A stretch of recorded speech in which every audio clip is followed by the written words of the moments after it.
اینم از بابای مهران غفوریان. دیگه از خودش چه انتظاری داریم؟ امام تنها نیست، حتی ساواکیا پشت سرشن. سیا باید بدونه و شاه هم باید بدونه که چه در اون موقع چه الان امام رو تنها نمیذاره.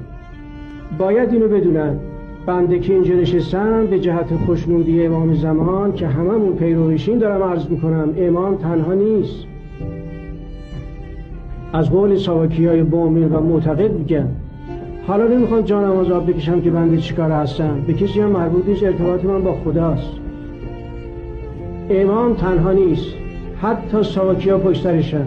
سند نزد حجت الاسلام امامی کاشانی 24 بهمن در سال گذشته. گفتم شما خیال نکنید تنها هستید، خود ما ساواکیا.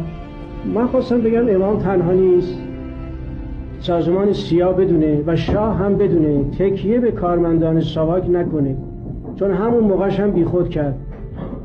دیدید که ما از تو فعالیت خودمون رو انجام دادیم و وظیفه خودمون رو جهت خوشنودی امام زمان انجام دادیم.